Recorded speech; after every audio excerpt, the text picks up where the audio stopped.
Hermanos, un gusto, buenas noches. Es para mí un placer de poder compartir la palabra de Dios en este momento con todos ustedes. Por las dudas me presento, por si algunos no me han escuchado en otras oportunidades. Me llamo Daniel Rinkiewicz, estoy casado, además tenemos 2 hijas. Acá vivimos en Argentina y quisiera compartir hoy un sermón relacionado con el sentido de la vida. ¿Qué es la vida? ¿No? Su conocimiento sigue siendo un gran desafío para muchos de los eruditos hoy día que en el transcurso del tiempo trataron de dilucidar, digamos, cuál es la verdad en cuanto sobre todo al hombre en sí, ¿no es cierto? Siempre el ser humano fue motivo de investigación a lo largo de décadas por diferentes eruditos, ¿no? O sea, las reflexiones, sea teológicas, filosóficas, también científicas, cada uno de ellos han mantenido discrepancias, por supuesto, importantes a lo largo de la historia. Pero el conocimiento más profundo y esencial de la vida versus la muerte precisamente, sigue siendo el misterio para muchas disciplinas que estudian realmente al hombre. Y precisamente todos tratan de alguna manera de conocer al hombre, quién es el hombre, ¿verdad? Y precisamente de acá viene que todas estas disciplinas han sacado muchas conclusiones, pretendiendo muchas de ellas tener realmente el monopolio de la verdad en cuanto a este tema. Y quisiera compartir y tener en consideración algunos conceptos, pero sobre todo del punto de vista bíblico. Ya de por sí Job había dicho que el hombre de por sí es una incógnita, o mejor dicho, una carga para sí mismo. También en Moisés en el Génesis dijo que el hombre fue creado a imagen y semejanza de Dios. Eso lo tenemos en Génesis capítulo 1, versos 26 y 27. Pero hoy me quisiera abocar un poco al libro de Eclesiastés. Y es un tratado, uno de los mejores tratados que jamás yo haya visto en cuanto a este tema que habla sobre el tiempo, es decir, la temporalidad, habla también de la frustración humana sin Dios, ¿sí? Y afirma que realmente la vida del hombre va transcurriendo, ¿no? De bien en el tiempo y que se da una serie de contradicciones en la cual de alguna manera Eclesiastés, a través del predicador, que es el autor, trata de dilucidar en cierta manera, ¿no? Por eso habla mucho Eclesiastés sobre el tema de que todo tiene su tiempo, todo lo que se quiere debajo del sol tiene su hora, tiempo de nacer, tiempo de morir.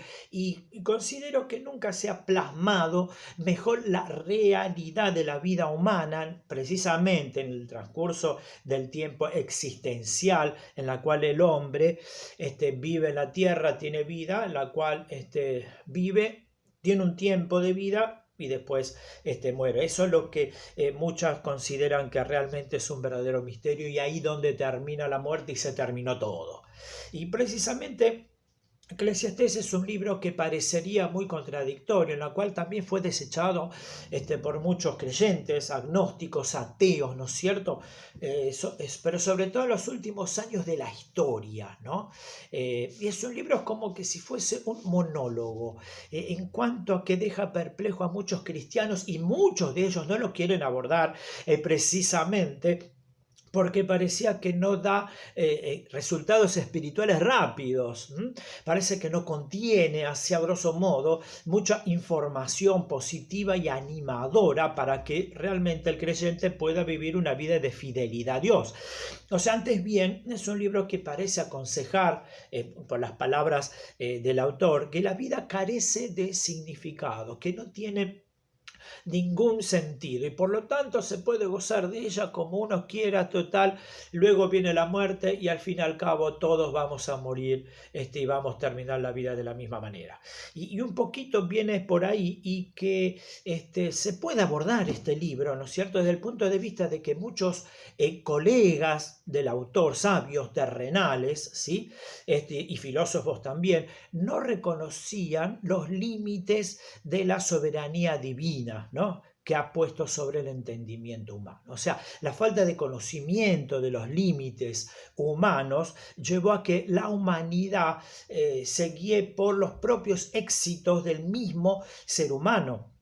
O sea, tratar de lograr todo lo que se pueda, la sabiduría terrenal, también disfrutar lo que más se pueda de los placeres, el prestigio, la prosperidad. Por tal motivo, Eclesiastés comienza diciendo, el autor confesando que es vanidad, todo es vanidad, y la vivencia, por lo tanto, de esta conclusión, ¿sí?, aboca al ser humano a una crisis de vacío profundo, ¿sí?, y denso en la esfera de la intimidad. Por lo tanto, se establecen unos cimientos de esa angustia y la frustración humana precisamente casi en todo el libro, siempre en torno a tener una vida totalmente terrenal debajo del sol, como nos dice el hombre. Y acá Eclesiastés habla precisamente un hombre sabio, un rey, que a su vez fue imprudente. No nos olvidemos, en este caso Salomón, que Dios no forzó a Salomón, aunque le dio sabiduría. Lo que pasa que Salomón decidió dejar de lado a Dios. Y él tuvo un encuentro con Dios. Repito, el Señor le dio sabiduría, pero decidió seguir sus propios conceptos de la vida, lo que realmente su propio consejo y conocimiento le dictaba a él, disfrutar de lo que más se pueda. Se dejó guiar por los preceptos culturales también de la época e incluso llegó a adorar a ídolos también. Por lo tanto, Salomón de alguna manera buscó respuestas fuera de Dios, y lo que realmente hoy el mundo está buscando, respuestas, repito, en el mundo. No importa cuánto veamos, nunca vamos a quedar satisfechos. Por eso acá empieza vanidad de vanidades, dijo el predicador. Y precisamente vanidad es un verbo hebreo se llama, que es hebel, ¿sí? Y es un recurso hebreo que se utiliza en este sentido para dar énfasis. Por eso dice vanidad de vanidades. Vuelve a repetir el verso, nuevamente esta palabra, con el fin de decirle que realmente todo es inútil, todo es absurdo, todo es vacío, todo no tiene sentido de todo lo que él hizo, ¿no? Por tal motivo, es obvio que es muy enfática esta palabra que utiliza aquí el autor, más de 40 veces en el libro, ¿sí? O sea, también es interesante notar que esta palabra hebel, que sería vanidad, la utiliza Deuteronomio capítulo 32, refiriéndose vanidad, que es en cuanto a la inconsistencia de los ídolos. Por eso también la pronuncia acá. Salmos también, capítulo 36, versos 5 y 6, también expresa el sentido efímero de la vida humana. O sea, todas las cosas que atañen a esta palabra vanidad, el autor nombra una serie de, digamos, de disfrutes, una manera de decir, de la vida: la juventud, la sabiduría, el placer, las riquezas, la fama, todo es vacío. El autor llega a confesar en muchas oportunidades, ¿no? No hay excepciones. Todo lo que ocurra sobre la tierra, según el autor, es vanidad. Si el hombre no tiene dominio ni sobre su vida, de todo lo que ha creado, no disfruta nada, entonces, ¿cuál es la parte valiosa del ser humano? ¿Hay algo que todavía valga la pena? Es la pregunta que tendríamos que hacernos todos, aquel que realmente vive una vida totalmente terrenal, ¿no? Y la pregunta también es esta: si todo es vanidad y en el transcurso de este libro de Eclesiastés habla del tema, entonces uno se pregunta por qué está el Eclesiastés en la Biblia. Y precisamente la respuesta es sencilla, hermanos, amigos, porque presenta un contraste con todo lo que el resto de la Biblia enseña. La Biblia precisamente habla de una vida de fidelidad a Dios, de los deberes cristianos, de acercarnos al Señor. Precisamente la experiencia del autor es todo lo contrario de lo que el Señor nos exige, ¿no? Es decir, lo que representa vivir sin Dios. Y podemos abordar entonces este libro de esta perspectiva de vivir sin Dios. Por tal motivo, hay muchos argumentos que presenta el autor, artificiosos, brillantes, de la manera que se podría llegar a considerar la vida si Dios no desempeñara ningún papel de intervención directa en la vida. O sea, también hay que tener en cuenta que muchos dicen que no hay vida después de la muerte. Entonces, si queremos una fórmula, manera de decir, para vivir en un mundo deístico, en el sentido que Dios es un Dios trascendente y que lo dejamos de lado y Él tampoco se comunica con nosotros, y también aquel que dice que no hay vida después de la muerte y todo se termina, bueno, esa es la vida que tenemos que utilizar, la misma que el autor expresa acá en Eclesiastés. Pero hermanos, si lo leemos de esta manera, obviamente que nos dejaría insatisfechos, ¿no? Esta sabiduría fatalista del autor y terrenal y precisamente el resultado de dejar a Dios de lado, muy, muy lejos de nosotros, ¿sí? Y que sin que tenga nada que ver y no dejar intervenir a Dios en nuestra vida cotidiana. Entonces, Eclesiastés responde de alguna manera a una de estas preguntas que el mismo autor se planteó en más de una oportunidad. ¿Qué estoy haciendo aquí?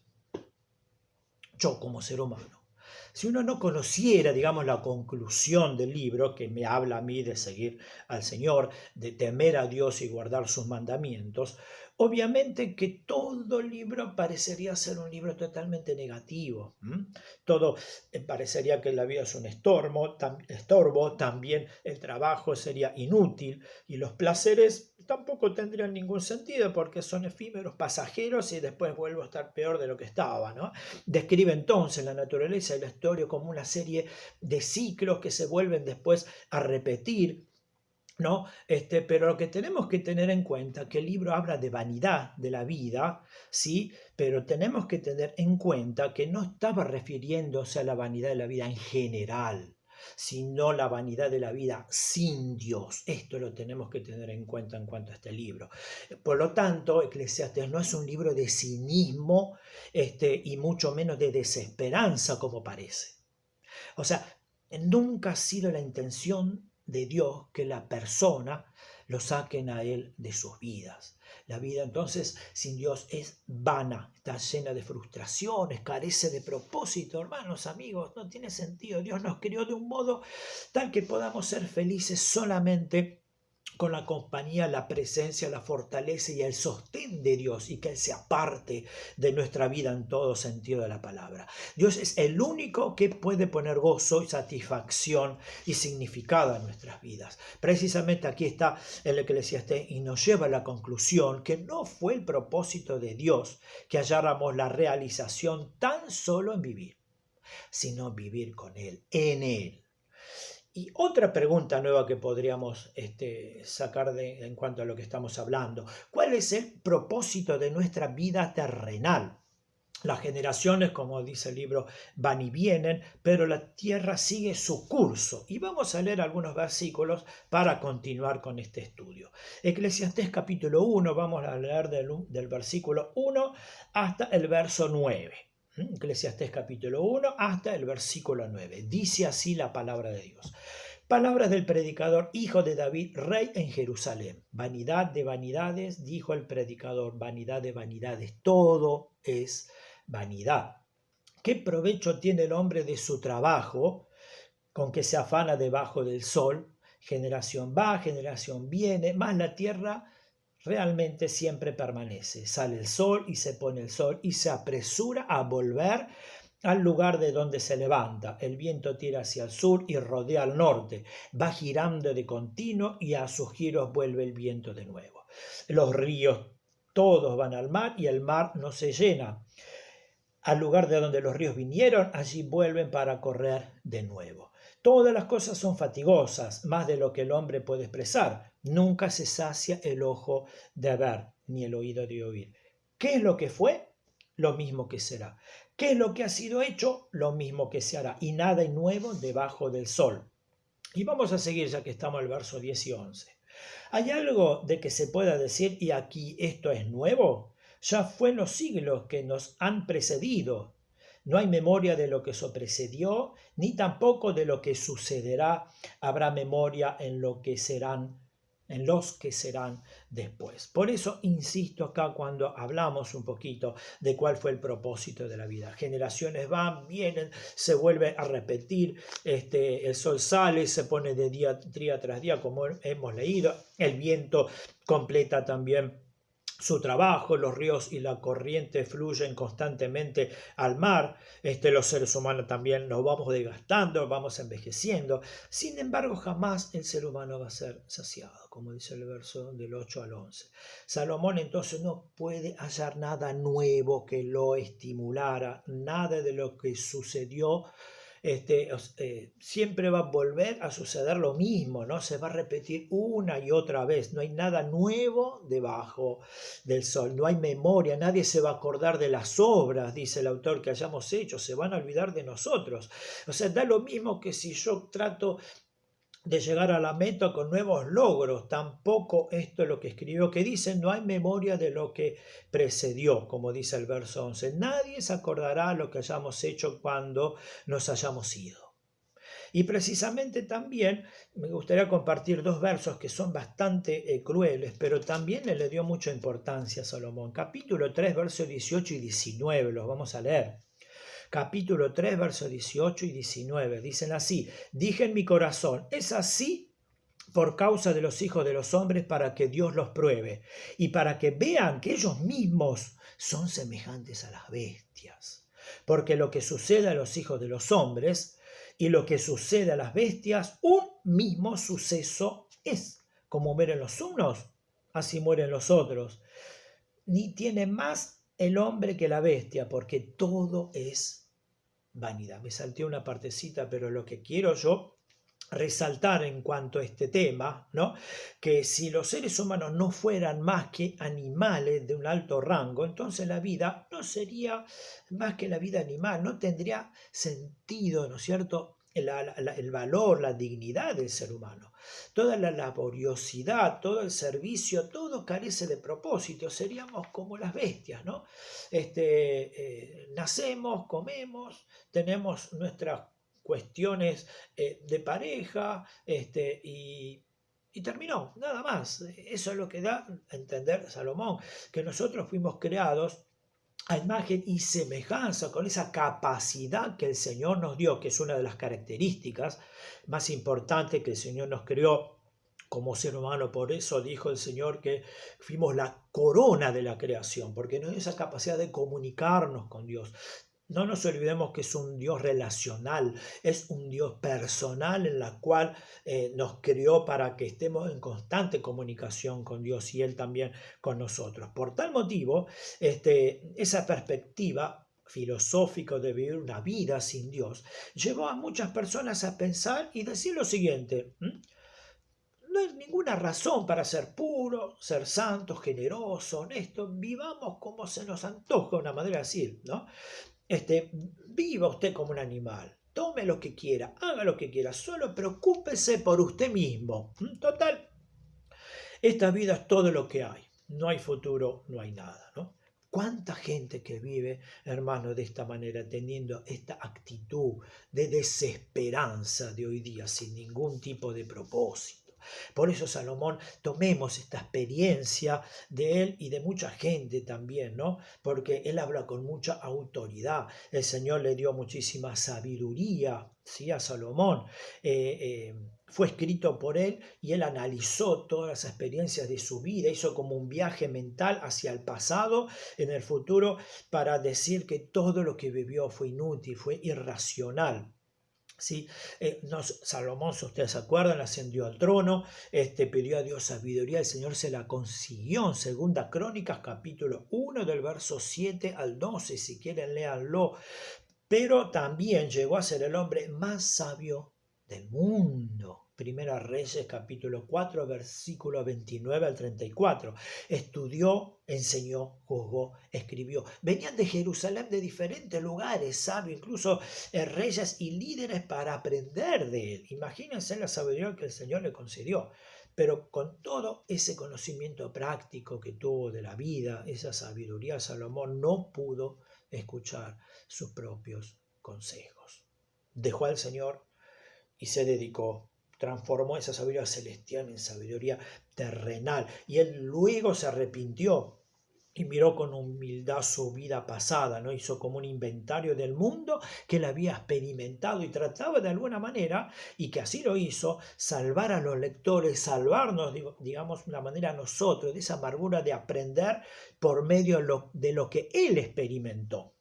Y precisamente tratar de que aprendamos nosotros a veces de su experiencia personal, que todo lo que está lejos de Dios es vanidad, es vacío, ¿no? No tiene significado alguno. Por lo tanto, él trató de mover al lector de este libro, es decir, a todos nosotros y así todas las generaciones anteriores y posteriores. Solamente el Señor sabe cuándo va a venir a buscar a su iglesia, pero tratar que comprendamos que la vida sin Dios no tiene ningún sentido. Es un libro en el cual expresa un poderoso mensaje, un mensaje de advertencia, ¿sí? Y que realmente es imposible de lograr el gozo y la felicidad a través de una vida totalmente terrenal. Por lo tanto, quiero sacar dos implicancias importantes. Y la primera, el gran desafío de este libro, considero que es que tenemos, hermanos, darle el lugar y la libertad de Dios en nosotros, y al mismo tiempo nosotros ir para atrás, ¿no? Reconocer nuestros límites, ¿sí? La manera en que Dios ha determinado los eventos de una persona la limita. O sea, aquí tenemos muy poco poder nosotros para mover la historia, para cambiar la historia.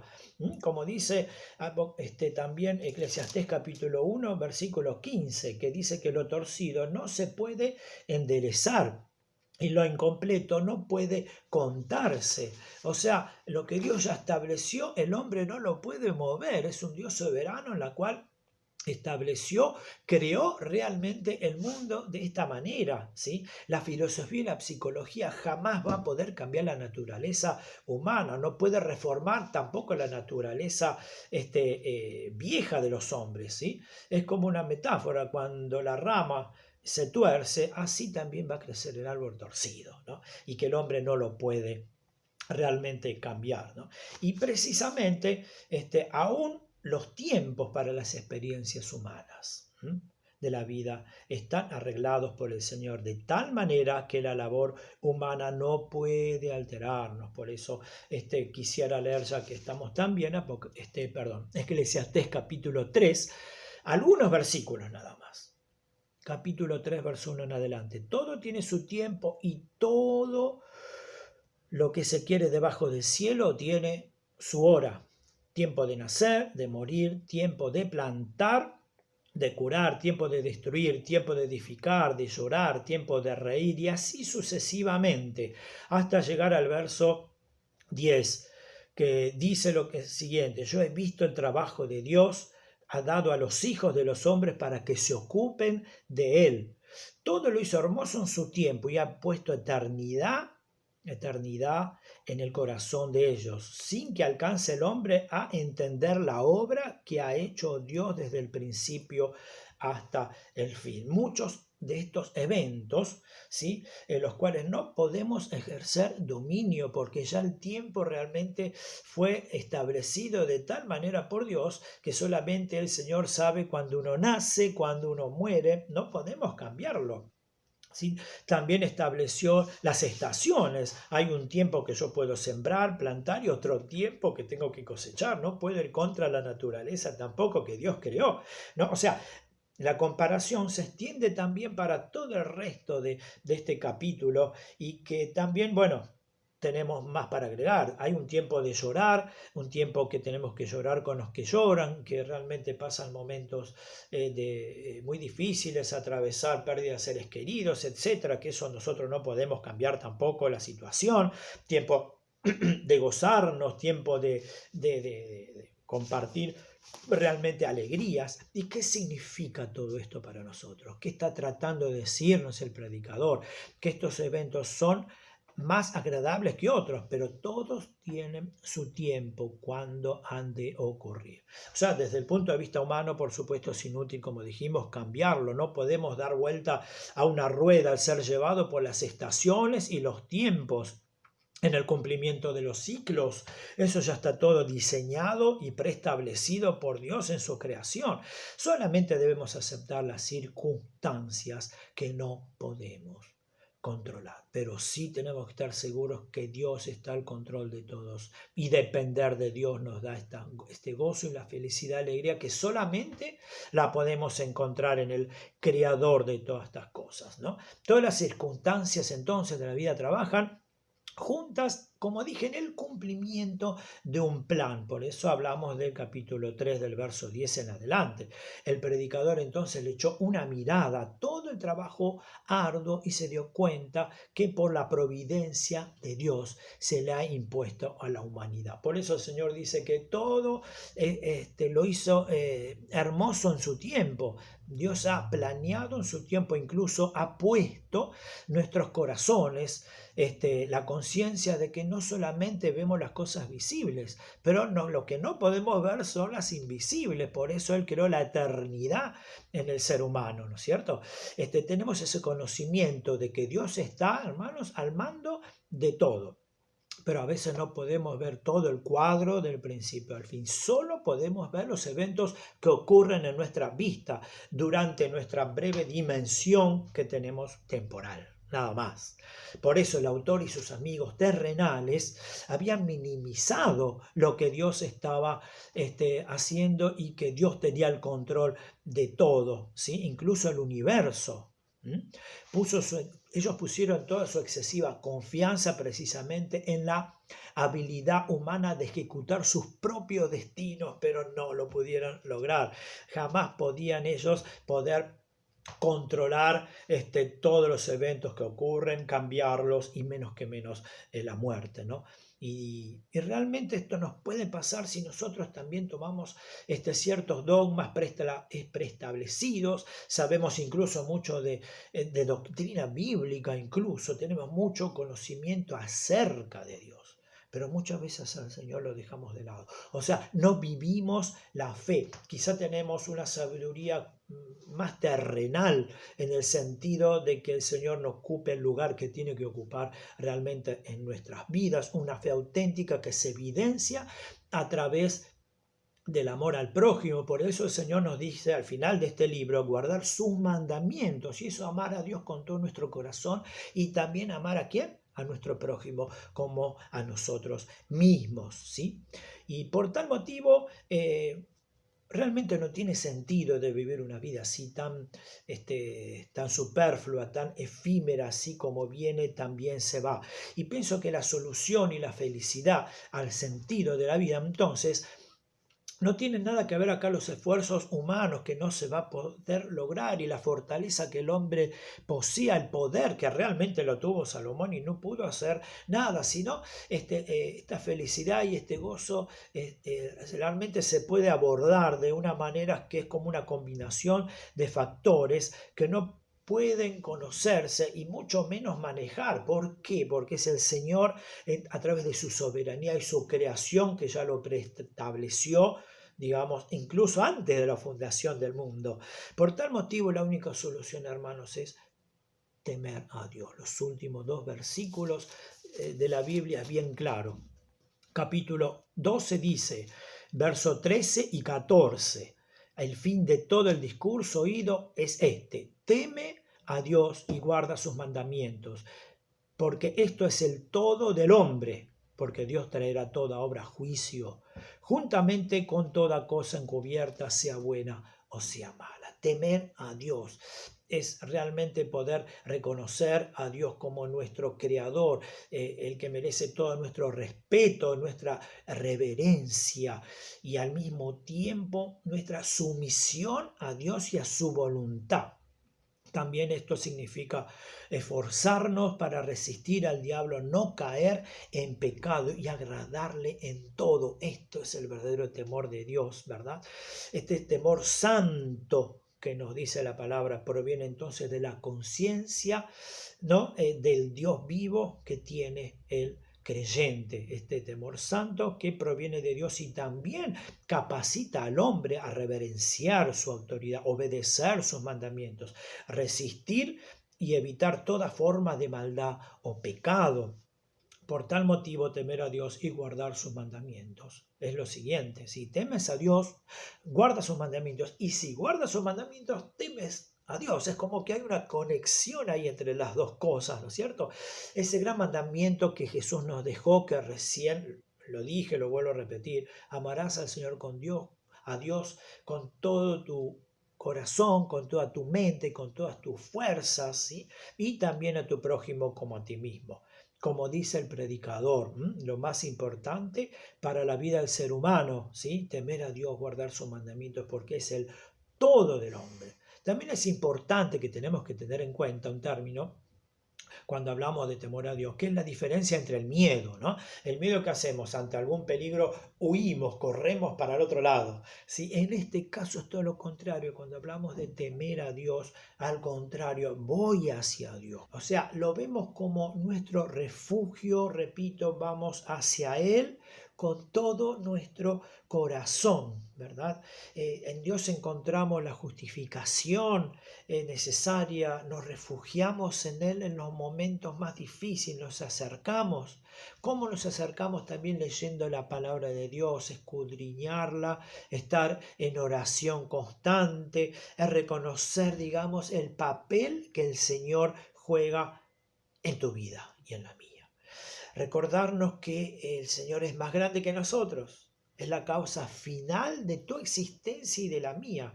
Si existe un creador, entonces existe un propósito para nuestras vidas, hermanos, y desea que lo conozcamos y que lo experimentemos en lo más profundo de tu ser. Si no, todo será frustración y vanidad. O sea, el temor, como dijimos, es tomar conciencia de que existe un creador, un Dios que quiere estar con nosotros y que no está independiente de la creación. Considerar realmente esta realidad, ¿no? Que realmente fuimos creados y a su vez, que Él tiene un propósito también para nuestras vidas. Y es lo más importante de todas las cosas que nos rodean, está el Señor que ha creado todo. Por eso tiene un propósito por el cual vos estás aquí. El desafío es vivir nuestra vida a la luz de ese propósito y realmente poner a nuestro Creador como el centro y fundamento de nuestra vida. Por tal motivo, este verdadero temor del Señor permite al hombre a que podamos depender de una manera tal de nuestro Señor, que a su vez impide que nosotros tengamos el timón de la dirección de todo lo que está ocurriendo. El hombre no puede tener el tiempo en su mano, realmente, sino que viene desde los arcanos de Dios, como se suele decir. Resta inclinarnos realmente ante Él y ante lo que envía la vida del hombre. Es decir, este temor de Dios nos capacita, nos prepara en cada oportunidad para la elección justa, ¿no? El mundo, hermano, no es caótico, sino está ordenado de una manera tan misteriosa de la providencia de Dios, que ha dado a cada cosa su tiempo.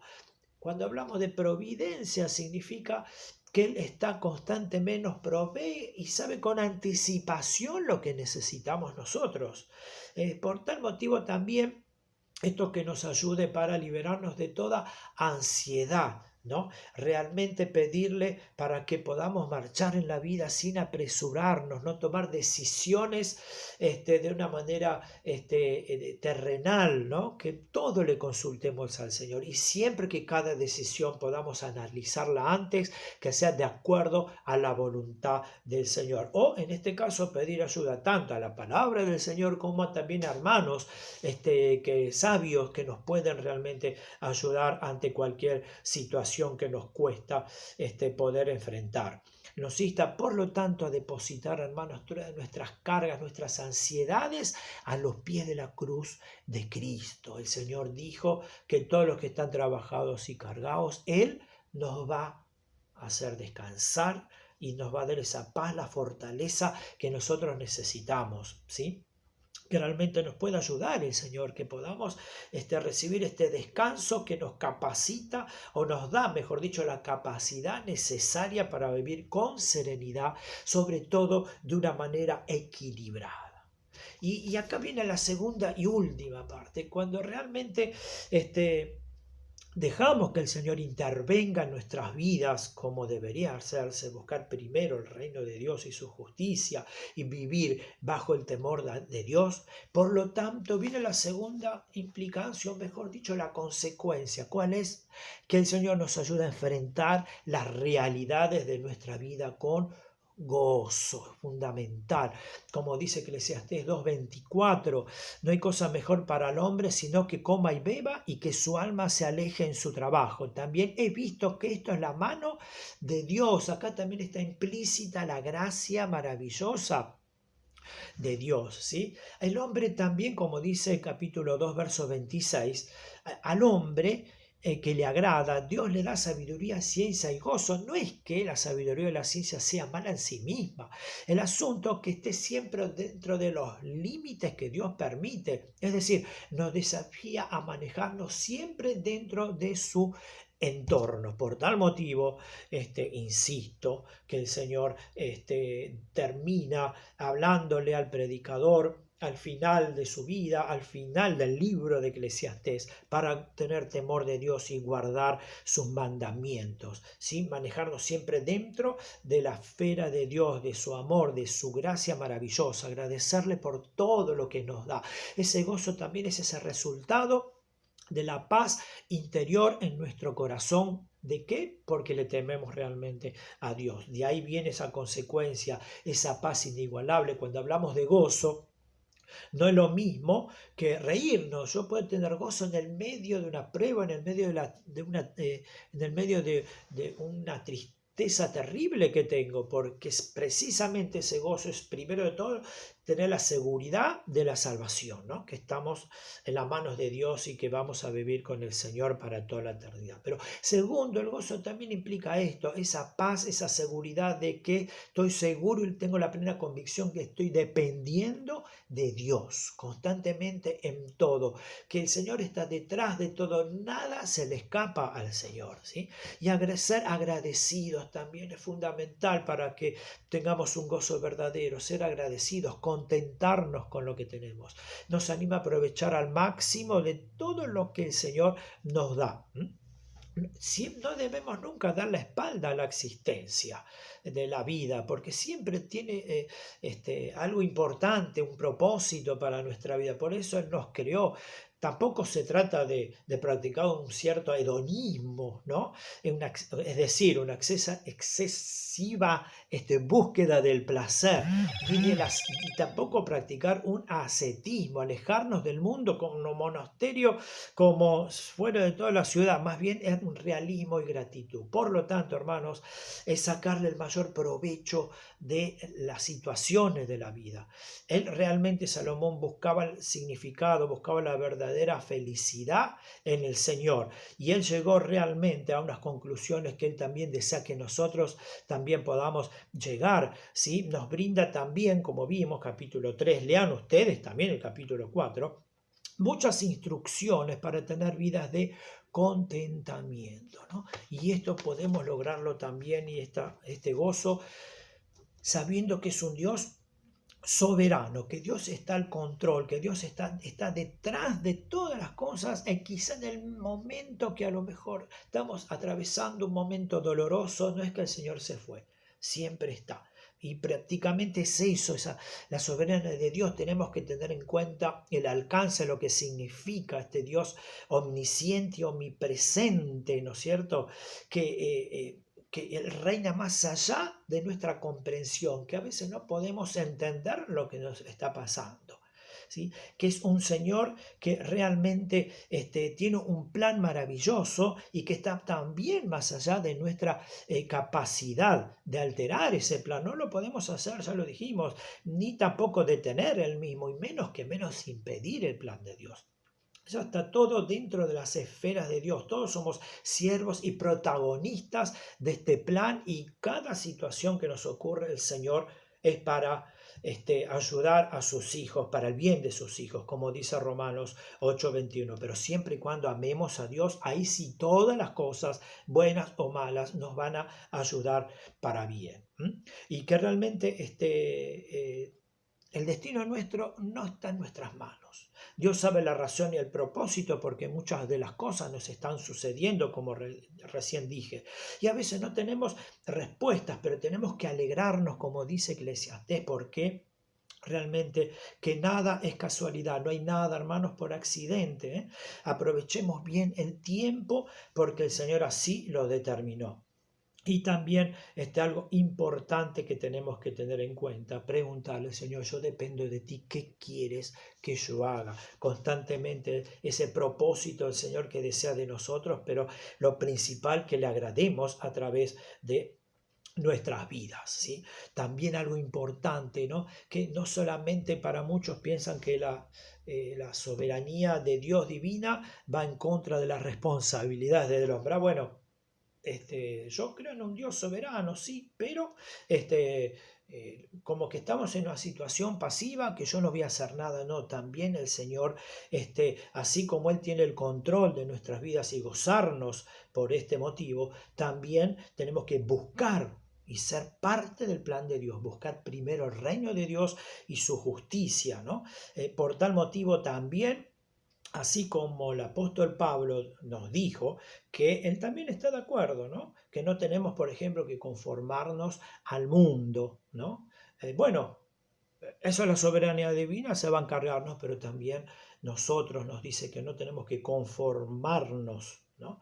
Tenemos de alguna manera que la responsabilidad nuestra, que no nos conformemos a este mundo e impedir que esto suceda, resistir al diablo, esforzarnos para realmente seguir al Señor y no caer en las trampas de este mundo y de Satanás. Importante estas dos cosas que quería realmente compartir con ustedes, ¿sí? Por eso, ahora volvamos al texto. Ya quise aclarar algunas cuestiones de la soberanía de Dios, pero importante, hermanos, que el gozo debe siempre reinar en nuestra vida para disfrutar realmente la vida, ¿no?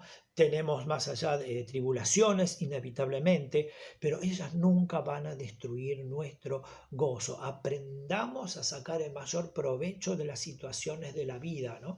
Y de esta manera, si seguimos al Señor, podemos conservar realmente el gozo, el contentamiento, la paz y la tranquilidad, incluso en el medio del fragor de las tempestades que están alrededor nuestro. Algo importante: no podemos evitar las tempestades, eso sí, que están alrededor de nosotros, pero sí podemos evitar que los causen dentro de nosotros. Importante, yo he conocido que no hay para ellos cosa mejor que alegrarse, hacer bien en la vida, y también es un don de Dios que todo el hombre coma y beba y goce bien de toda su labor. Eso nos dice también Eclesiastés capítulo 3, versos 12 y 13. Nos regala el día de hoy, nos da todas las oportunidades. Realmente, quizá en el momento doloroso también es posible de obtener este gozo, y siempre con gratitud y aprecio por todos los regalos simples de Dios, ¿no? La vida, el alimento, el vestir, y también sabemos que las pruebas nos ayudan también a crecer, ¿no? Como dice Santiago, la prueba de nuestra fe produce paciencia. A pesar de eso, seguir adelante y no claudicar nunca en la fe. Que realmente el Señor nos ayude a guardar sus mandamientos, temer a Dios, que es la mejor decisión, hermanos, que podamos tomar para que podamos vivir una vida con gozo. Importante, no podemos ponernos felices por nuestros propios esfuerzos, y mucho menos salvarnos. Jesús vino a responder a esta necesidad en Cristo. La vanidad no existe. Jesús jamás habló de vanidad.